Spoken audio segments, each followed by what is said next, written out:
Next, Liberty Counsel invokes. Oh no, I gotta recross. Okay, I gotta check these things before I do it because every single news article tonight has had a completely different crop. That is,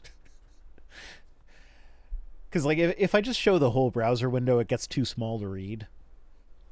Not to mention, it starts making you look like like you're doing maximalism, making everything as busy as you possibly can. Yeah. But anyway, so Liberty Counsel invokes child brides to derail gay marriage bill. So Liberty Counsel is Christian hate group. They're attempting to rally its members against a bill that would protect marriage equality nationwide by invoking the specter of child brides. So basically, Supreme Court overturned Roe versus Wade, and Clarence Thomas suggested that, like, hey, we want to overturn a bunch of other shit as well. Obergefell is the one he's looking at. Obergefell is the one that's pertinent to this particular issue. Yeah. Notably, he left off, was it Loving, the same-sex marriage one? Loving versus Virginia? I think so, yeah. Notably, he left that one out. No, not same-sex, interracial marriage. Because he's in one. He's in an interracial. That's the reason he left that out, because it would affect him. Yeah. Well, this is like, you heard about that Republican guy who, like, he voted against the protecting... He voted against this legislation, and then like 3 days later he went to his son's gay wedding, and apparently he gave like a really heartfelt speech about welcoming his son's partner into the family, and yet he, as a politician, tried to make it illegal for his son to get married. That's the thing though, is because it's all about like he just wants to have his voting record so he can tell his constituents that I stand up for traditional marriage. But meanwhile, he's in California, so he knows that even if they don't protect gay marriage, California's not going to make it illegal anytime soon. So it's his son's going to be fine. So as long as safe to roll those as long dice. as he gets his, doesn't matter that he's taken away from other people. He got his. Anyway, yep. That's a side issue here. That's just Republican hypocrisy. They don't actually care about how it's affecting people as long as they get what they want out of it. Anyway, so the bill, it's not ideal. It doesn't legalize same-sex marriage across the board. What it does is it would require all states to respect marriages from other states, the same way that normal heterosexual marriage, because like each state has their own marriage laws. If you get married in Nevada, you're legally married in New York. Doesn't matter. So what this is basically saying is like that applies to same-sex marriages and interracial marriages, any marriages. That just applies across the board. And so they're taking this, and because in California, okay, so California is one of most states. There are only 6 states that outright prohibit child marriage under the age of 18. And California is not one of them. You can get married as early as, I think, 14 in California. Might be wrong on that. Doesn't matter. It's under 18. And so rather than look at all the other states, like there are states in the union where there is no minimum marriage age. You can get married at 8 years old. Which Tennessee tried to do recently, if you saw that. I think that might actually be in here. I'm not sure. Louisiana. So Louisiana tried passing a bill to end child marriage in 2019. Republicans were against it. Mm-hmm. Yeah. So they're basically using that to say like, oh, well, because California allows underage marriage, then if we have to respect the marriages of a state in all the states, then that means that they're going to legalize child marriage across the board. And he points out, so what they say is a measure in the U.S. Senate seeks to force California's child marriage laws on the rest of the country. Please help save the tens of thousands of little girls married off to adult men right here in America. H.R. 8404 will allow one state, territory, and possession of the U.S. to dictate marriage policy for the entire nation. So they've got a lot of scare tactics in there because, you know, Republicans are scared of California because they're so socialist. They're Democrats. They're communists. What's funny is that we actually found that Democrats had been funding millions of dollars to right-wing extremists recently. Yeah. So it's almost as if... Okay, the reasoning behind that, they fund the money to the most extreme candidates because they want to run against the guys that they think they have the best chance. So they fund the crazies. So right, they can be like, which well, makes it I'm not worse. crazy, so vote for me. But like Yeah. that didn't work when it was Hillary versus Trump. Don't do that. It's also failed. It has about only a 50% success rate, which means it's got about the same success rate as not fucking doing it at all. Yeah, so just don't do it. Okay, that's my last glass of scotch for the night. Anyway, so they're basically, they've loaded this with language that is designed to trigger Republican fear. But the problem is there's only 6 states that actually prohibit child marriage, so this is not specific to California. This is a problem for most states, the vast majority of states. So, but they cherry-picked California, despite having plenty of red state options, as a way to instill fear about pedophilia among its conservative Christian base, while neglecting to tell those same people that it's conservative Christians who tend to support child marriage. So, like, Louisiana is the example that Hemant Mehta goes to with this, where Republicans fought against outlawing child marriage. I forget which state it was that more recently that did it. There was one where they actually refused to vote against child marriage because several of the state legislature people were like, oh, well, then my marriage would be illegal. Jesus fuck. I know the one that comes to mind to me the most is the one in Tennessee. Maybe just because Tennessee's right north of me.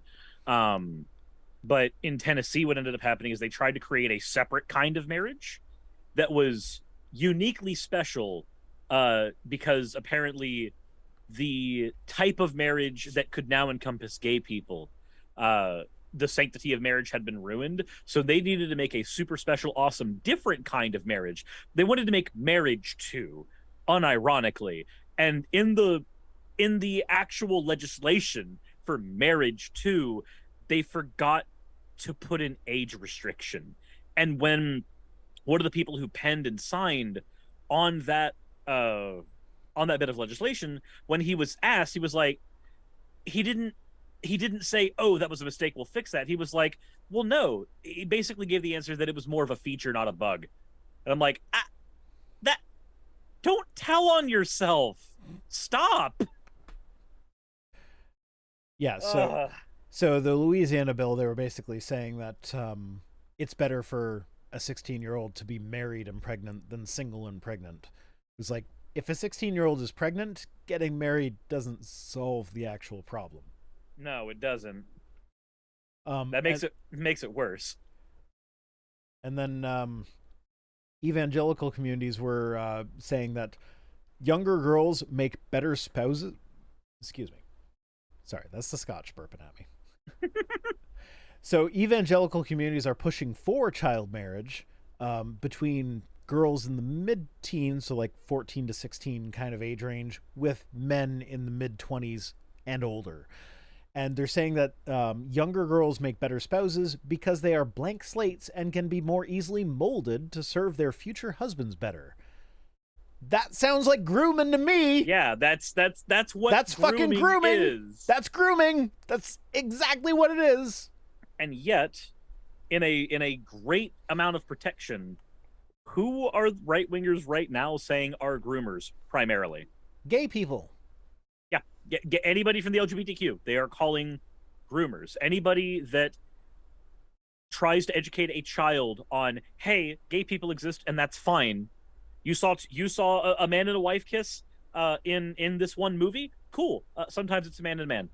Like, people who literally just go that far, they'll call groomers. And yet, then we have this. And I don't understand why we have this here. Here's the thing. So, my daughter thinks that gay couples are absolutely fucking adorable. She loves gay couples.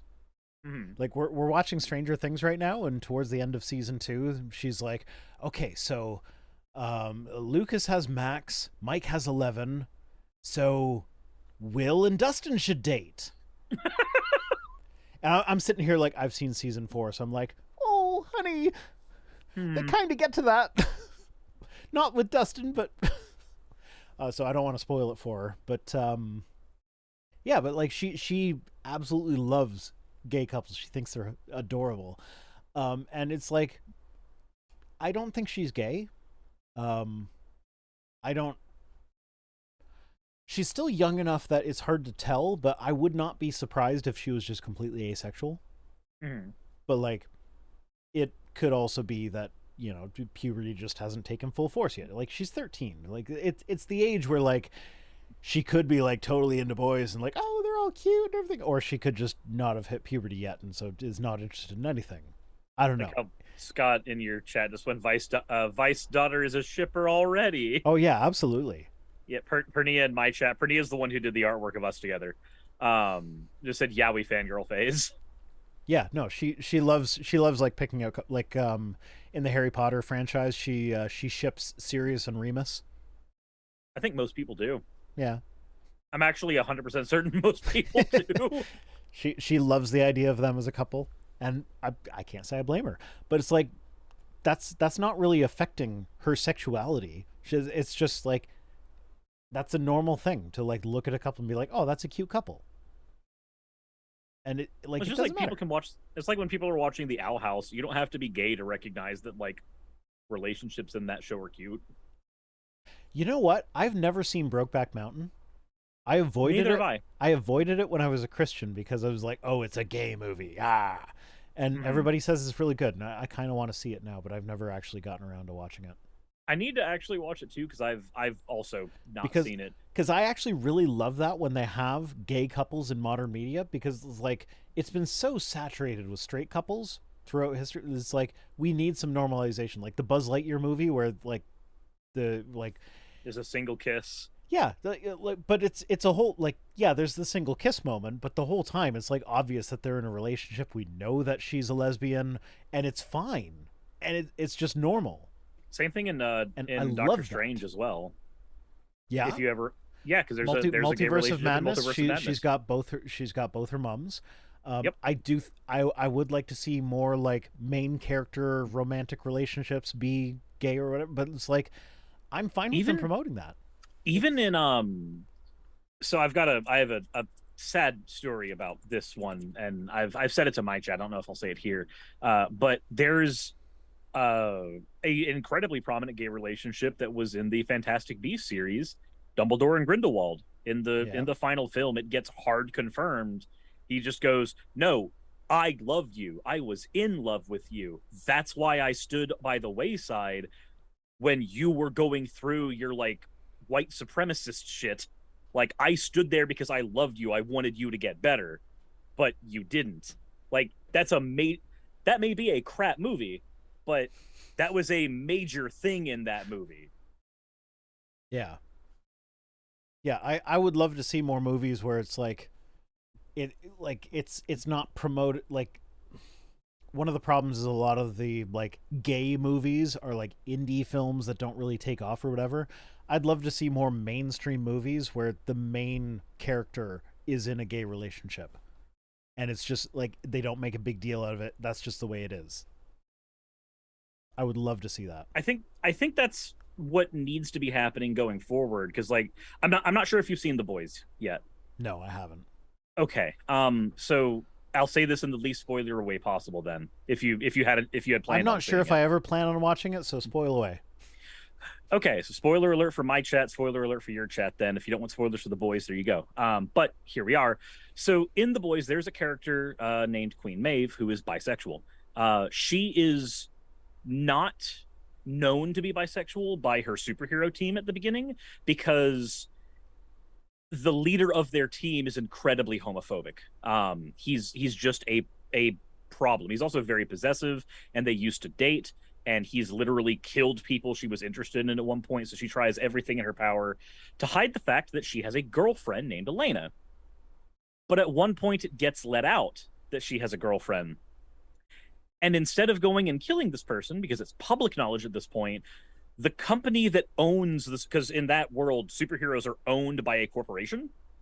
The superheroes that are under contract, that are owned there, they also have their version of the Marvel Cinematic Universe, where the real superheroes go on fake adventures in movies to promote what they do in real life, which is usually not a whole lot of actual superhero shit.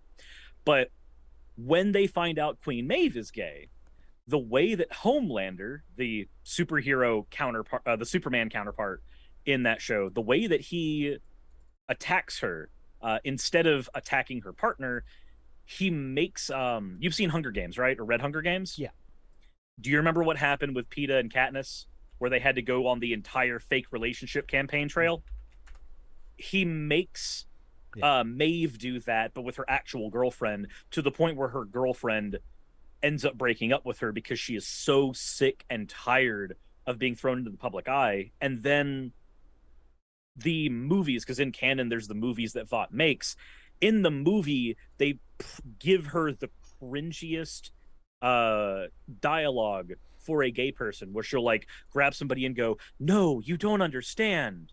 You're so brave because I am like you. I am also gay." And she has to deliver the lines so hollowly that it, when you think of bad gay representation that is like done terribly, that is what Vought makes her do, so that Homelander can punish her for being gay and not being with him anymore. And it's really fucked up. But that's spoilers for that show. It's a very good show. You should watch it at some point. But okay, sure. It does a lot of that very, very like nasty allegory shit. See, the thing with me and TV is for me, it's kind of weird. Like it's a community activity. Like I do it with people. I don't sit down and watch TV by myself. That just seems like a waste of time. Mm-hmm. So like when I was with Mrs. Rhino, I would watch TV with her. We'd cuddle up on the couch. We'd watch TV. I watch TV with the kids. We watch. They love Star Trek: Strange New Worlds. They love Stranger Things. They love Doctor Who. We'll watch that shit together. Yeah. I don't really watch TV on my own because it seems like a waste of time. Like there's better things I can be doing right now. Like whereas when it's with other people, it's like a bonding activity. And like I said, I'm seeing someone right now. She has not met the kids yet. I don't think she has any desire to meet the kids. I don't have any desire for her to meet the kids. And that's fine. So, but that means that she's not like coming over to my house to watch, like we don't do Netflix. Which makes it hard to do the community activities. Yeah. So like I just don't watch stuff anyway. Like I started watching The Handmaid's Tale, but like I think I'm in season 2. I'm not sure. But like I don't know. I don't really catch up on if it's not appropriate for my kids, I have a hard time catching up with it. And I'm pretty sure The Boys is not appropriate for my kids. No, it's I know not. enough about it to know that. Yeah, there's that is not a show that I would be comfortable showing to anybody under the age of at least 16. Yeah. Personally. Shannon says Strange New Worlds is the tits. I love Strange New Worlds. Ortegas is my favorite. She's fucking amazing. I just love her to death. I can't get enough of Ortegas. And my kids just saw the episode with the one where the Boltzmann brain entity turns everything into like the storybook or whatever. That was a fun episode, and it continues the Star Trek tradition of having the helmsman wield a sword. I love that one. Anyway, we should probably get on to the tweets. My daughter's here for 10 o'clock cuddles, and I've got like probably about a half hour of tweets to go, so we might as well go ahead and get those up then. I'll see you in a bit, sweetie. It's okay. She can wait. I hear you, Dad. You know what? We've got a giant stuffed bunny that we call the Mama Bunny that they cuddle when they miss Mama. What? It smells like alcohol? It shouldn't smell that bad. I still have a little bit. I'm not pouring anymore, so it'll be fine. Dad can stop whenever he wants, honey. I can.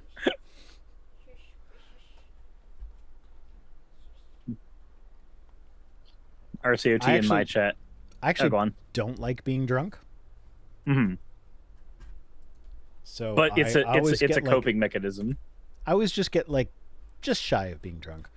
My Twidget seems to have malfunctioned, so I'm not able to like select. Like it's not updating the chat anymore. I don't know why.